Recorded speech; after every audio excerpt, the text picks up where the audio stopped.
조금 전에 읽은 베드로전서 4장 12절부터 19절 말씀 가지고 모든 고난에는 하나님의 뜻이 있다. 하나님은 우리가 뺐지만 이제 짧게 하느라고 하나님의 뜻이 있다. 이런 제목으로 같이 전해 나누고 합니다.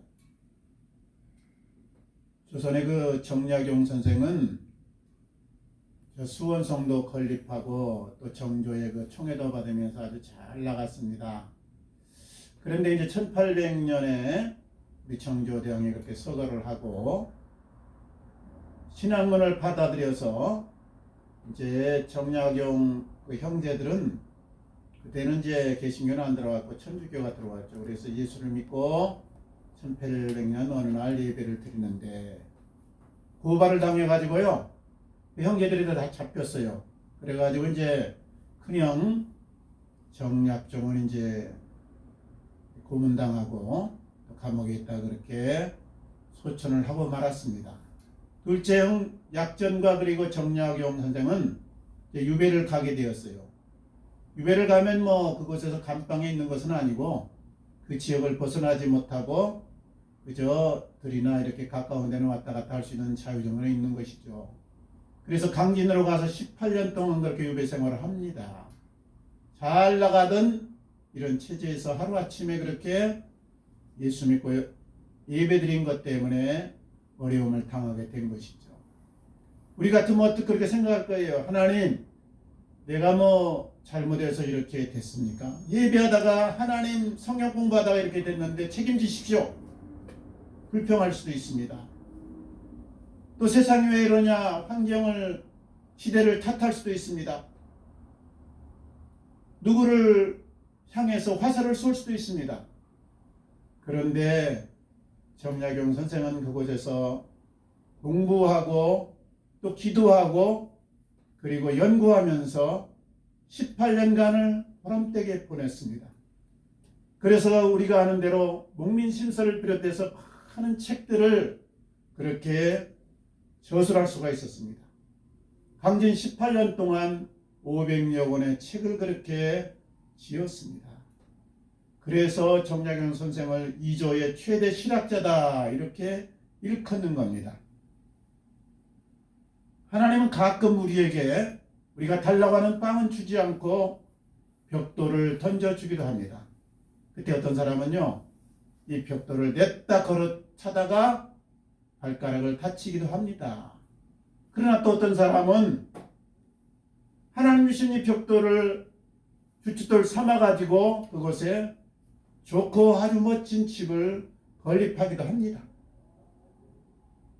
우리 인생에 살아가면 이 고난이라는 것은, 고통이라는 것은 어쩔 수가 없는 것입니다.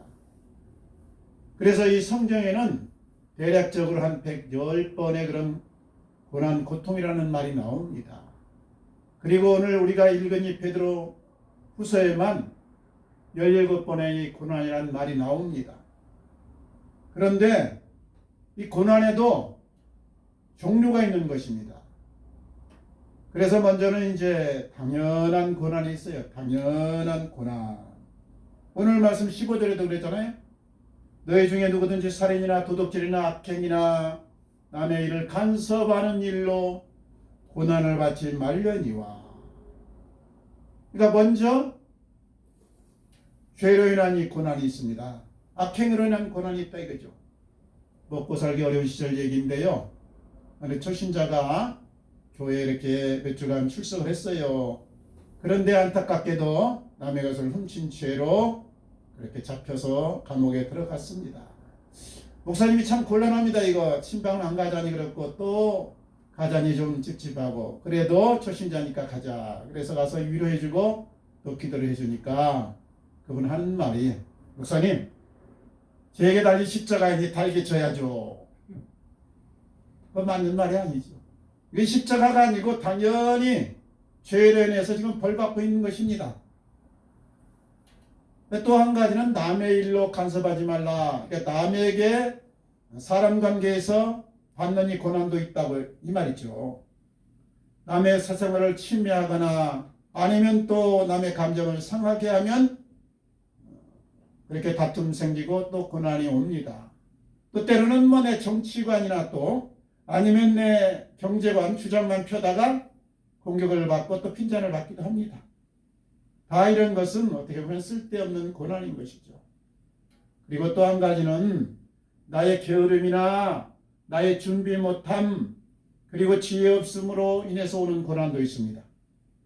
인생은 산다는 자체가요 참 피곤한 겁니다. 왜냐 늘 그때그때 과제가 있기 때문에 어린아이는 어린아이대로 할 일이 있고 청년은 청년대로 해야 될 과제가 있고 나이가 들면 나이 든 사람대로 또 그렇게 감당해야 될 일이 있는 겁니다. 우리 그 옛날 우리나라 이야기에 배짱이와 그 개미의 우화가 있지 않습니까? 개미는 이제 여름에 그리고 날씨 좋을 때 미리미리 음식을 그리고 겨울을 대비해서 준비를 합니다. 물론 힘들죠. 땀 흘리면서 그렇게 좋은 날 놀지도 못하고 모아두고 미리미리 대처를 하는 거예요. 반대로 이제 배짱이는 야 세월이 좀 먹냐 날씨 좋고 이렇게 여유가 있는데 뭐하러 그렇게 힘들게 일하냐 노래만 부르고 그저 어영병 보냅니다. 정작 이제 중요한 것은 겨울이 닥쳤을 때죠. 개미는 미리미리 준비했기 때문에 걱정 없이 그렇게 잘 지낼 수가 있었습니다. 배짱이는 준비 없이 지냈으니 구걸하거나 아니면 또 얼어 죽을 수밖에 없는 것이죠. 이게 뭐냐 우리 사람에 대한 이야기 아닙니까? 개미와 같은 사람도 있고 배짱이 같은 사람도 있다. 그러니까 우리가 개미같이 미리미리 준비하고 미리미리 앞을 내다보고 잘 오늘을 살자 이런 뜻이에요. 배짱이같이 대체같이 살면 쓸데없는 고난을 당하지 않을 고난을 많이 겪게 된다. 이 말입니다. 제가 어릴 때부터요 대략적으로 생각하니까 한 5살 때부터 교회를 다니기 시작한 것 같은데 그렇게 오랫동안 교회를 다녔는데요. 나이가 들어가지고 제 지난 날을 싹 이렇게 뒤돌아보니까 참 엉뚱하게 산 것도 많고 그리고 지혜롭게 살지 못한 것, 알차게 살지 못한 것이 너무도 많습니다. 왜냐 저는 교회만 잘 다니고 신앙만 좋다고 해서 그대로 믿고요. 교회만 다니고 설교만 잘 들으면 모든 것이 술술 풀리거나 내가 대처를 잘할 수 있는 능력이 생기는 줄 알았어요. 그런데요.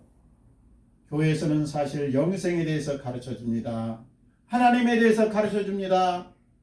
그리고 천국에 대해서 이야기를 해줍니다.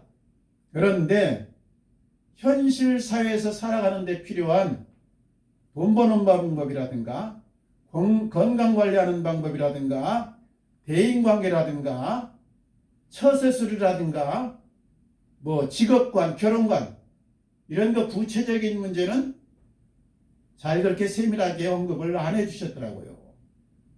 그러니까 이런 문제는 사실은 스스로 알아서 하나님의 일반 은총을 통해서 미리 우리들에게 선각자로 깨우쳐준 선생들을 통해서 아니면 책을 통해서 공부를 하고 탐구를 해야 되는 것입니다. 김영석 교수가 지금 104살 아닙니까? 만으로 103살인데요. 지금도 건강합니다. 아주 활동적입니다. 잘 아주 합니다. 남 의지하지 않고 그렇게 살아갑니다. 아주 멋집니다. 저희들이 모델입니다. 그런데 그분과 아이콘이 뭐예요?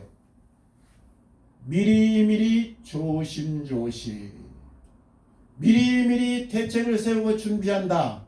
조심조심 함부로 살지 않는다.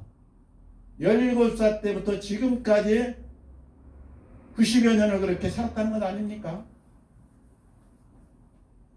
그러니까 우리가 미리 생각을 하면서 건강을 위해서는 병나서 기도하는 것도 필요하긴 하지만 미리미리 몸에 좋은 것 하고 몸에 나쁜 것 하지 마시기 바랍니다.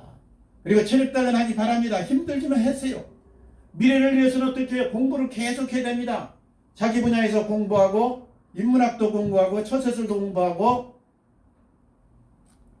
스스로 알아서 계속 공부하면 쓸데없는 고난을 우리가 덜 당하게 되는 것이죠. 쓸데없는 고난을 피할 수가 있는 것입니다. 쓸데없는 고난, 당연한 고난이 있다 이 말이죠. 또 두 번째는요. 애매히 당하는 고난이 있습니다. 애매히 당한다. 이유를 잘 모르겠는데 고통을 당하고 어려움을 당하는 겁니다.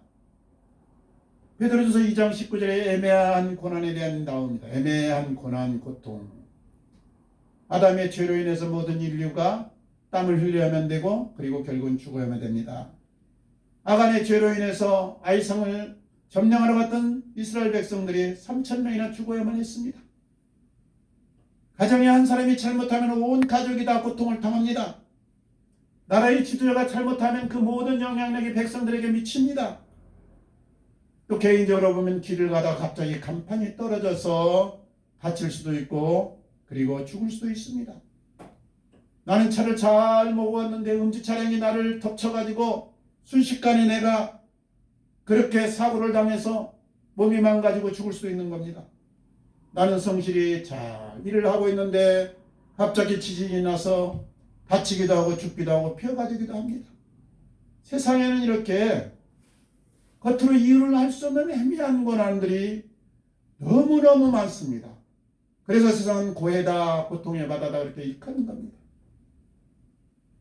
그래서 우리가 당연한 고통도 있고 또 애매히 당하는 고난도 있고 그리고 세 번째는 사명 때문에 당하는 이 고난이 있습니다. 우리가 예수를 잘 믿으면 좋은 일만 있고 축복만 받는 겁니까? 예수 믿고 복 받으세요. 맞는 말인데 장기적으로 보면 길게 보면 종합적으로 보면 그렇다는 이야기입니다. 그런데 단기적으로 보면 핍박과 어려움과 고난이 있습니다. 왜 그렇습니까?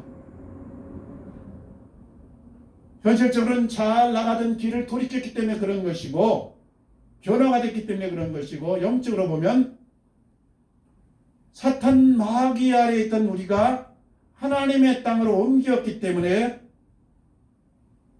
세상 권세를 잡은 마귀가 가만히 있을 리가 없는 겁니다.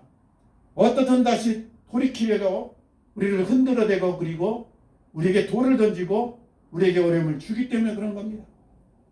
그래서 예수님이 일찍이 말씀했어요. 나의 제자가 되어서 나를 따르려고 하거든 자기 십자가를 지고 나를 쫓을 것이니라. 그 이상호 장로님의 간증을 보면은 예수 믿기 전에 조상신 잘 섬기고 무덤 관리 잘하고 여러 가지 제사 잘 지내고 그땐 별탈없이 지냈어요. 어느 날 감동을 받아가지고 예수를 믿기 시작했습니다. 그때부터 온갖 환난과 어려움과 힘든 일이 계속되었다고 그렇게 말합니다. 그러나 끝까지 영원한 생명을 위해서 내가 포기할 수 없다. 끝까지 나가서 결국은 승리했다는 이 간증을 합니다.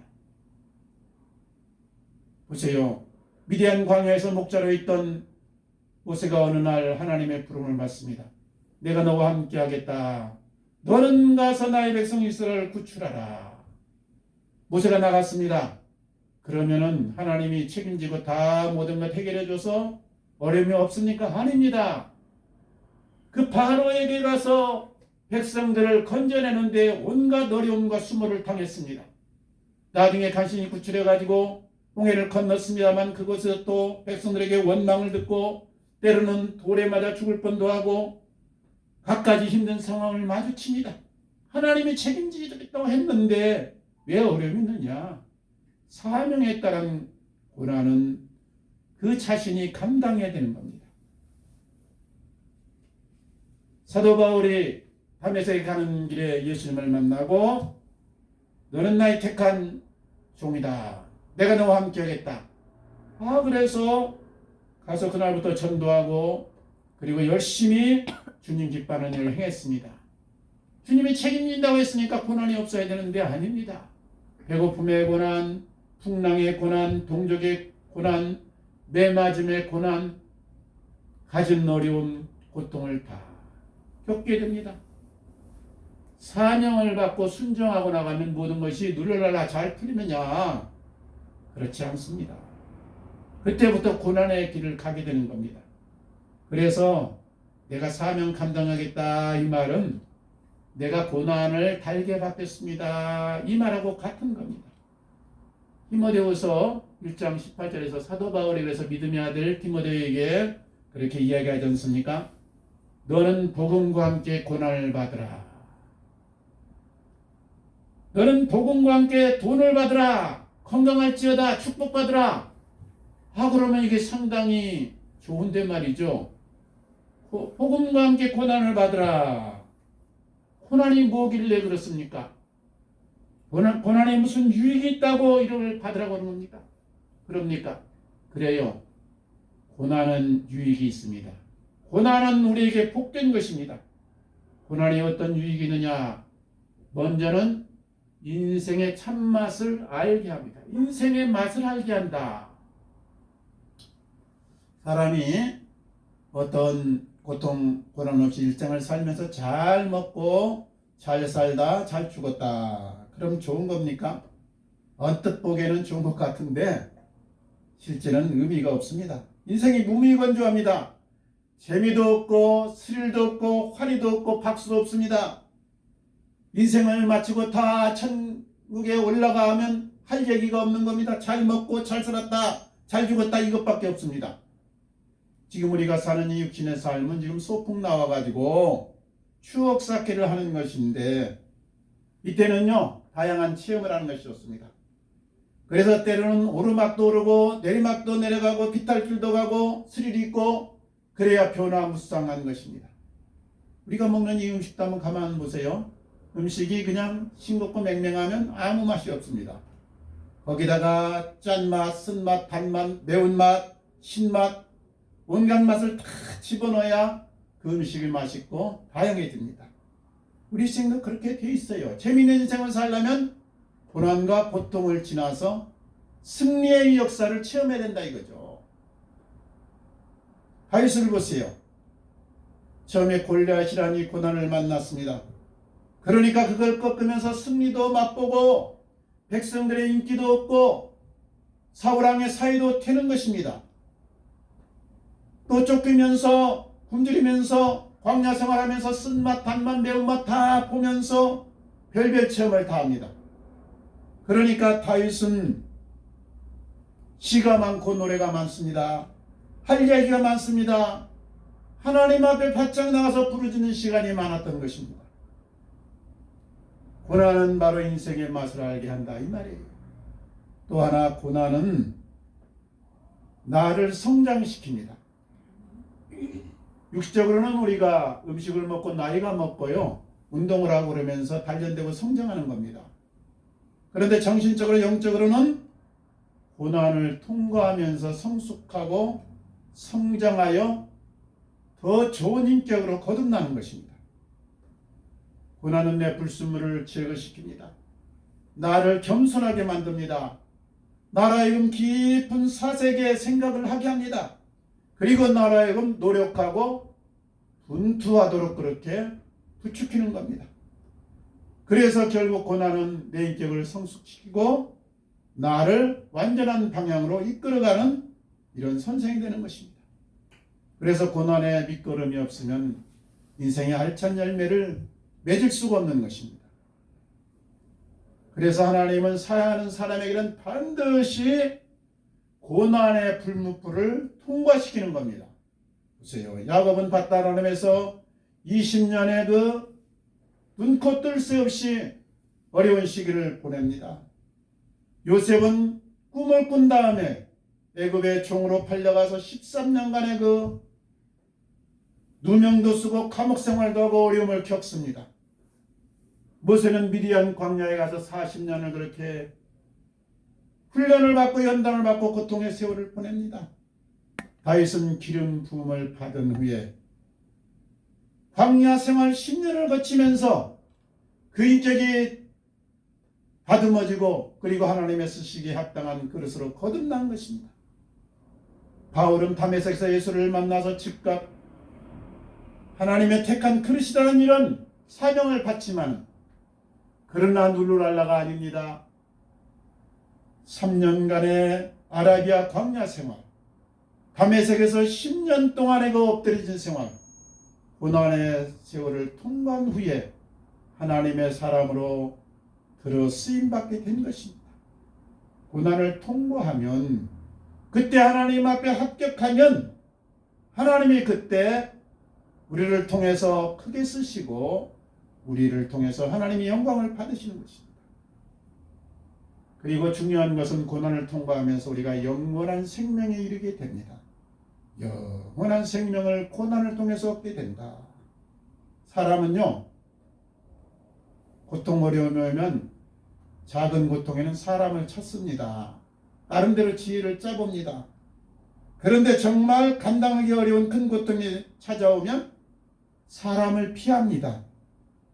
사실 사람은 별 도움이 안 되고, 그리고 까딱하면 사람에게 털어놓았다가 상처만 받을 수 있음을 알기 때문입니다. 그리고 극한 고통의 순간에는 하나님을 찾을 수밖에 없는 것입니다. 작은 고통에는 사람을 찾고 조금 큰 고통에는 사람을 피하지만 정말 극한 막다른 골목에서는 하나님을 찾을 수밖에 없어요. 왜냐? 우리를 지으시고 우리를 하시는 그 하나님 한 분만이 우리를 온전히 고통에서 건질 수 있고 우리를 다시 회복시킬 수 있음을 직감적으로 알기 때문입니다. 그런데 하나님은 살아계시고 언제나 내 곁에 계시지만 사실 잘 반응을 하지 않습니다. 우리가 느끼기에는 그래요. 그래서 혹 하나님 어디 계시나 나와가자, 나와 맞짱 뜨자, 이렇게 엉뚱한 얘기를 해도 하나님이 즉각 벼락을 치거나 반응하지 않습니다. 잠잠하십니다. 또 건성으로 하나님 나타나 주세요 불러도 아무 응답이 없습니다. 왜냐? 하나님은 스스로 온전한 분이고 그리고 스스로 만족한 분이기 때문입니다. 다른 말로 하면 하나님은 아쉬울 것이 전혀 없는 분이에요. 내가 뭐 제사를 드려야 영광을 드려야 하나님이 뭐 족하시고 아니면 뭐 아주 찝찝하고 그런 분이 아닙니다. 하나님은 아쉬울 것이 없어요. 그래서 언제 그럼 하나님이 반응하냐? 역대하 16장 9절 보면 여호와의 눈은 온 땅을 두루 감찰하사, 안 보는 것 같은데 늘 감찰하신다 이 말이죠. 전심으로 자기를 향하는 자를 위하여 능력을 베푸시나니, 전심으로 하나님을 향한 마음문을 열고 간절히 하나님을 찾으면 만날 수 있다는 이 말씀입니다.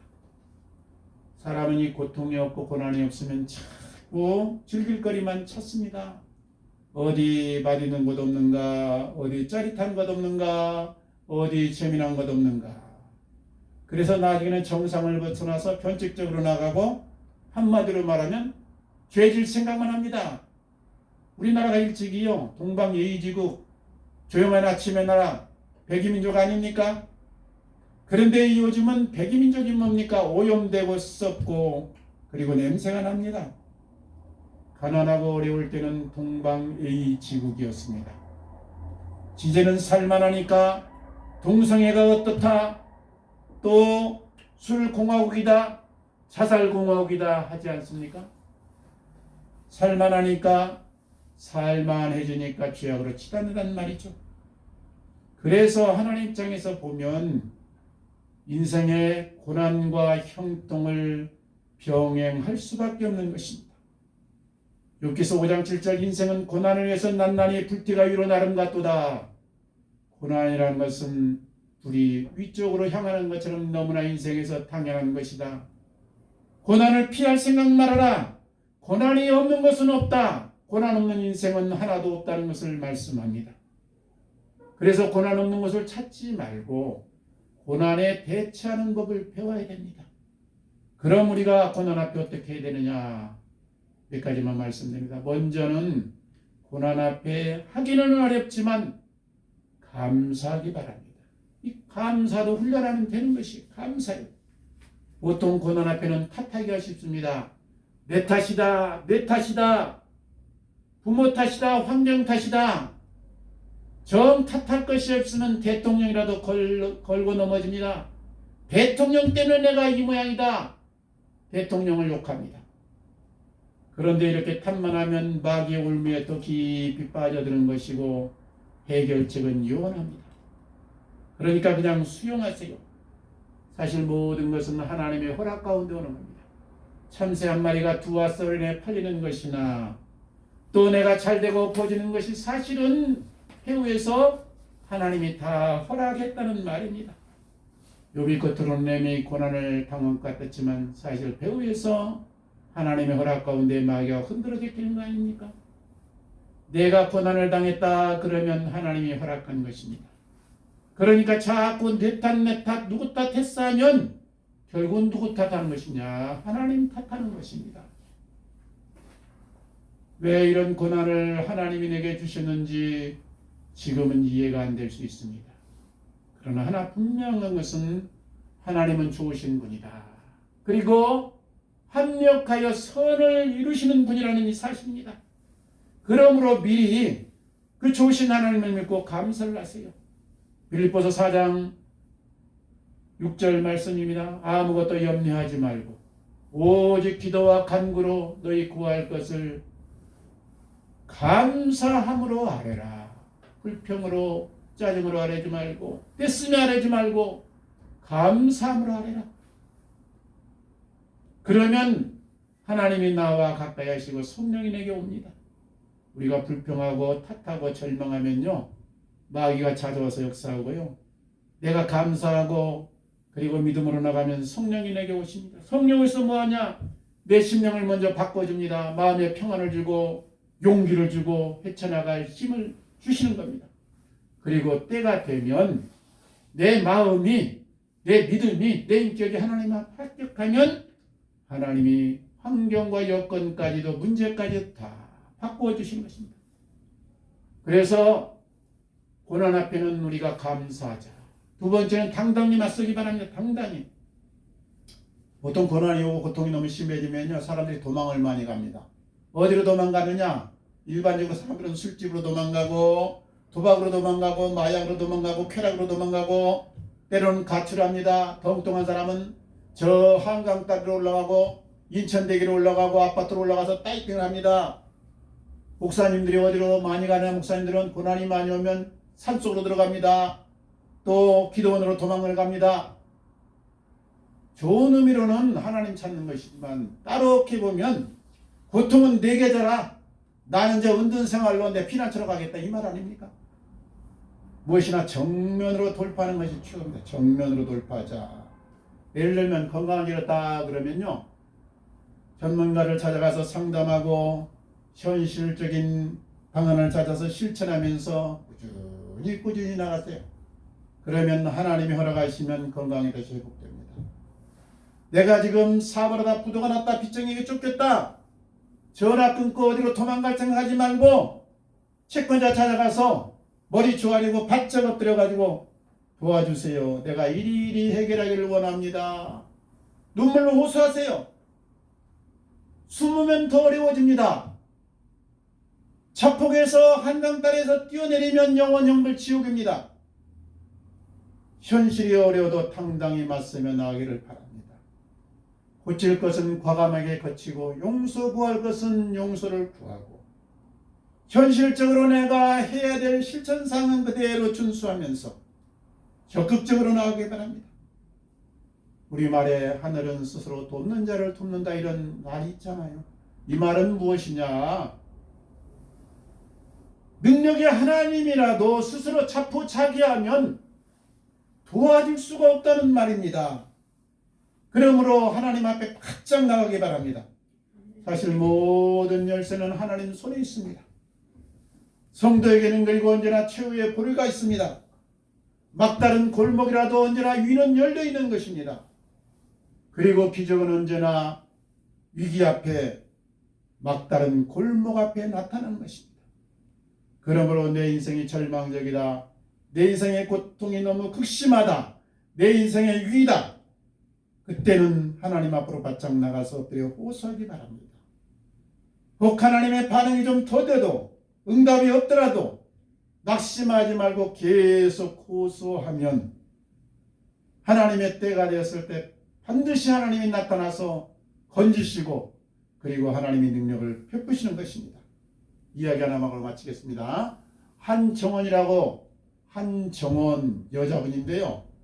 교사를 꿈꾸는 분이에요. 23살 때 이제 대학을 졸업하고 나는 교사가 되어서 하나님의 뜻을 전하고 하나님 기뻐하는 모습으로 학생들에게 선한 영향을 끼치겠다.